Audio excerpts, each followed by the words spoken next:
Welcome back. In this video, I am going to be repairing a 40-inch Samsung TV here.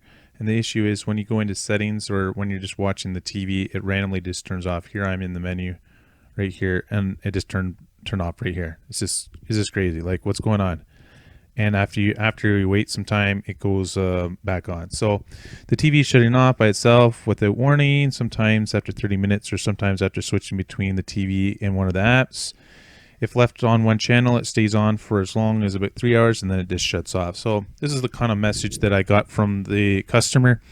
And so I'll be opening this up to have a look at with the back off. Then we can have a look at the internal circuits. You'll notice that there's the main board right here that does all the video processing. Then we have the power supply board. This TV is a little bit different. Usually the power supply board's on the left and the main board's on the right, but it just depends from make to model. I'll be having a look at the power supply. I'm like, why is it turning off? Is it issue? And here's a couple of those images if you have to order any of those boards and the stickers. The first thing I always do when I repair TVs is test the backlights, because this is a main issue is this turn off, because it doesn't have any, if there's overload, you'll automatically turn off. So I'm measuring the voltage and I get 72 volts. I inject it there.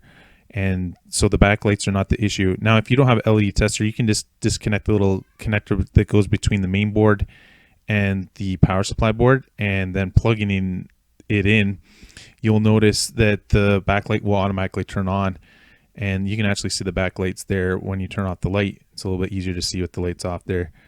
And then now I know it's kind of more or less the main board. I took off the main board, I put it in the oven because sometimes it's corrupted there.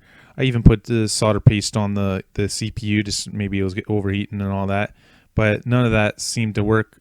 I also went into settings and tried to do an update, but it failed during the update. So I went in there and it kind of crashed, and after it crashed, it didn't turn on. So I had to order a brand new main board. Just using the little sticker, you can order, there's a little code there, you can put that into the internet and buy a main board off of eBay.